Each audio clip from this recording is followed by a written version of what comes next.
मैं पंडित विजय शंकर शुक्ल सर्वप्रथम भगवान श्री गणेश को नमन करके आपके साथ डिस्कस करूंगा। आज की जानकारी धार्मिक आस्था, धार्मिक पुस्तकें, धार्मिक ग्रंथ, लोक मान्यताओं पर आधारित है। इसका कोई भी वैज्ञानिक प्रमाण नहीं है तथा इसे सामान्य जन रुचि को ध्यान में रखकर यह प्रस्तुत किया गया है। कर्मों का फल और अच्छी संतान की उत्पत्ति। कर्म को करने के लिए सही प्लानिंग, सही मेथड और उचित यूटिलाइजेशन ऑफ रिसोर्सेस और समय का उपयोग होता है। ऐसा करने पर कार्य का फल सूटेबल होता है। फॉर एग्जाम्पल के लिए संतान का जन्म, संतान से सुख कष्ट मिलना डिपेंड करता है कि संतान किस प्रकार की जन्म ली है। क्या संतान प्राप्ति के लिए श्रेष्ठ जनों अर्थात साधु सन्यासी, ऋषि मुनि, देवी देवता, अग्रज से आशीर्वाद लिया गया था? सही समय जो इस प्रकार है उपयोग किया गया था। स्वर एवं तत्वों का ध्यान रखिए, इसका सही उपयोग करिए। स्त्री के मासिक स्राव के समय का भी उचित ढंग से उपयोग करना चाहिए।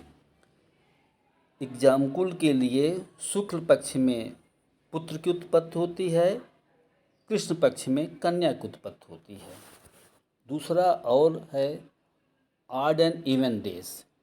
मासिक स्राव के अंतिम दिन के बाद 5वीं रात्र में लड़की, भविष्य में लड़की पैदा होने वाली होती है। 7वीं रात्र में बाज कन्या उत्पन्न होती है। 9वीं रात्र में ऐश्वर्यशाली कन्या उत्पन्न होती है। 11वीं रात्र में चरित्रहीन कन्या उत्पन्न होती है।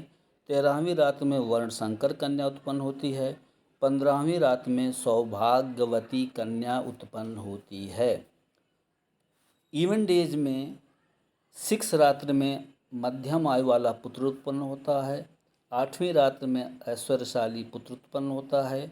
10वीं रात्र में चतुर पुत्र उत्पन्न होता है। 12वीं रात्र में पुरुषोत्तम पुत्र उत्पन्न होता है। 14वीं रात्र में उत्तम पुत्र उत्पन्न होता है। 16वीं रात्र में सर्वगुण संपन्न पुत्र उत्पन्न होता है। परंतु इसका यदि उपयोग स्वर तत्वों को ध्यान में रखे किया जाए तो ये अफर्मेटिव होता है। यदि ऋतु के आरंभ में पुरुष का सूर्य स्वर और जल तत्व हो तथा स्त्री का चंद्र स्वर तथा पृथ्वी तत्व हो एवं भोग के समय स्वर बदले नहीं तो बाज के भी पुत्र उत्पन्न होते हैं।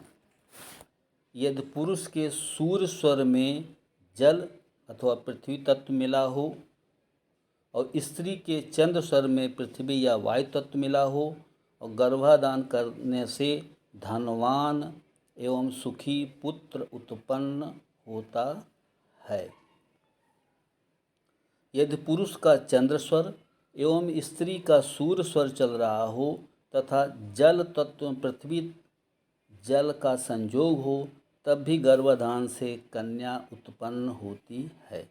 यदि भोग काल में पुरुष का सूर्य स्वर चले और वीर स्खलित होते ही चंद्र स्वर बदल जाए, इससे स्त्री गर्भाधारण नहीं करेगी, अगर करेगी तो पुत्री उत्पन्न होगी। यदि पुरुष सूर्य स्वर में स्त्री संग करे और संग होते ही सुषुम्ना स्वर बहने लगे तो उस समय गर्भाधान से अंगहीन, कुरूप, नपुंसक पुत्र उत्पन्न होता है अथवा गर्भ गिर जाता है। आकाश तत्व में भोग करने पर गर्भ नष्ट हो जाता है। यदि स्त्री के सूर्य स्वर में पृथ्वी, अग्नि, आकाश तत्व हों तो भी गर्भ की हानि होती है। स्त्री पुरुष का यदि एक नाक से श्वास चलता हो तो गर्भ नहीं ठहरता। बहुत बहुत धन्यवाद। मैं पंडित विजय शंकर शुक्ल आप सबको विनम्र निवेदन के द्वारा याद दिलाता हूँ कि सब्सक्राइब करना डिस्कशन का हिस्सा होता है।